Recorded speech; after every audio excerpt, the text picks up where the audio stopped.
Bapak Ibu, puji Tuhan kita akan kembali belajar dari gereja Smyrna. Situasi kondisi gereja ini yang kalau secara lahiriah mereka sangat memprihatinkan hidup mereka, karena mereka dalam kondisi miskin, menderita, dan mereka mengalami fitnah dari yang disebut jemaat iblis.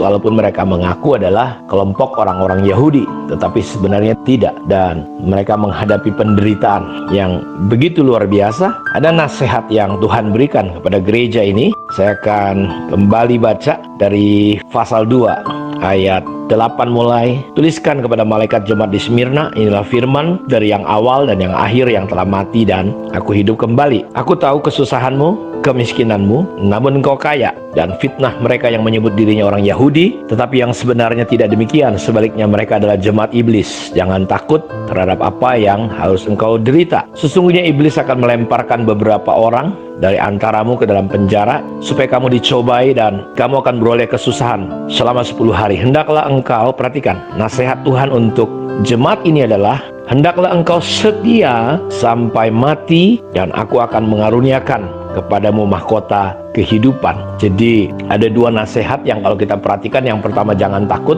Yang kedua, hendaklah kamu setia sampai akhir. Dan Alkitab berkata banyak dipanggil, sedikit dipilih. Tetapi orang yang akan bersama-sama dengan Tuhan adalah mereka yang dipanggil, dipilih, tapi nggak sampai dipanggil, dipilih, tetapi sampai setia, sampai akhir. Yesus disebut yang awal dan akhir. Dia disebut setiawan. Jadi setia merupakan karakter dan sifat Tuhan. Dan dia mengajarkan kepada gereja ini ketika mereka menghadapi penderitaan, kemiskinan, kesusahan, perlakuan orang-orang yang membuat mereka menjadi sulit dan susah, bahkan mereka dilemparkan ke penjara. Nasihat Tuhan adalah setia sampai akhir.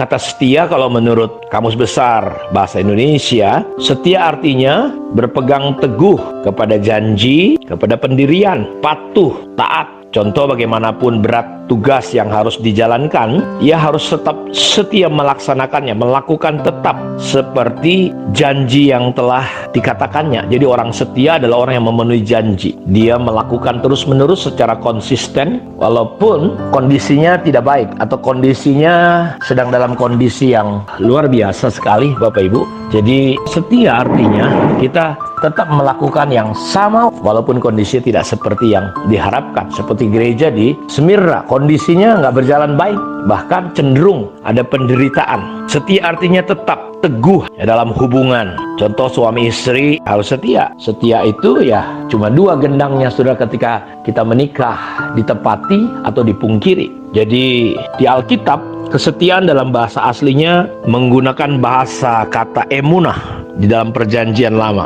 dan pistos dalam perjanjian baru. Emunah secara tersurat berarti kokoh, secara kiasan berarti aman, loyal, faithful, penuh iman.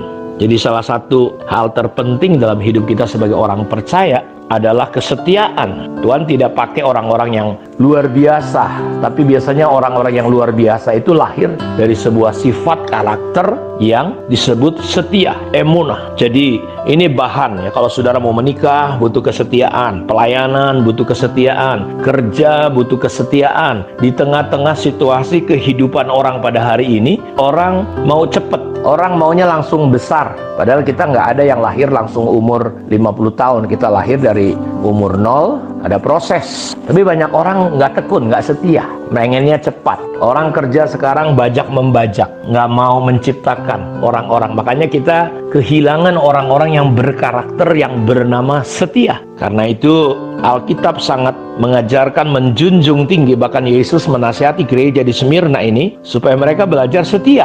Jadi dalam emunah secara tersurat berarti kokoh, penuh iman. Jadi adalah mustahil seseorang bisa kokoh dan setia jika nggak penuh dengan pengharapan dan iman. Jadi Tuhan menggambarkan dirinya sebagai Tuhan yang kokoh, tidak berubah, Tuhan yang konsisten, dulu, sekarang, sampai selamanya sama. Tuhan konsisten dan sama. Dalam terjemahan bahasa Inggris, kesetiaan adalah steady, truly, truth, fairly. Sementara di dalam pistos dalam bahasa Inggrisnya diartikan sebagai trustworthy atau layak dipercaya, yang artinya believe, faithful, sure, true. Jadi kata ini digunakan seperti kalau kita setia atau pistos dalam hal kecil, maka kita akan dipercaya dalam hal yang besar. Jadi setelah kita memahami, kalau kita memahami arti daripada kesetiaan, dan ini yang diminta Tuhan kepada gereja di Smyrna, kita akan bisa beranjak kepada apa yang Alkitab tuliskan. Maliaki misalnya pasal 2 ayat 15, bukankah Allah yang esa menjadikan mereka daging dan roh, dan apakah yang dikehendaki kesatuan itu keturunan ilahi. Jadi jagalah dirimu dan jangan orang tidak setia terhadap istri di masa mudanya. Dalam Mika 6 ayat 8, hai manusia, telah diberitahukan kepadamu apa yang baik dan apakah yang dituntut Tuhan daripadamu selain berlaku adil, mencintai kesetiaan, dan hidup dalam rendah hati di hadapan Allahmu. Jadi Tuhan ngomong salah satu yang dituntut karakter orang percaya, karakter gereja, karakter jemaat adalah kesetiaan. Pertanyaan saya, apakah engkau setia dengan perkara kecil? Terkadang orang cuma tahu ngomong-ngomong aja, ya, menggerutu, ngomel segala macam, tapi dia nggak setia bagaimana membangun, mengikuti proses-proses Tuhan. Dalam Amsal 3:3-4, janganlah kiranya kasih dan setia meninggalkan engkau. Kalungkanlah itu pada lehermu, tuliskanlah itu pada loh hatimu. Maka engkau akan mendapat kasih dan penghargaan dalam pandangan Allah serta manusia. Jadi Allah sangat menghargai. Kita akan dapat penghargaan dari manusia ketika kita punya yang namanya karakter kesetiaan. Jadi Bapak Ibu, saya berharap dan berdoa bahwa nasihat Tuhan kepada gereja di Smyrna, dan nasihat Tuhan ini juga adalah kepada kita, untuk kita belajar setia ketika kita menghadapi kemiskinan, penderitaan, aniaya, perlakuan orang-orang. Jangan pernah keluar dari kebenaran, tetap setia, tetap tinggal, tetap loyal, sehingga kita akan melihat Allah nyata atas kehidupan kita. Saya percaya ada pembelaan Tuhan yang jelas dalam kehidupan kita. Kiranya kita akan mulai belajar mengembangkan karakter kesetiaan seperti gereja di Smyrna. Nasihat Tuhan kepada mereka, setia sampai akhir. Tuhan memberkati kita. Shalom.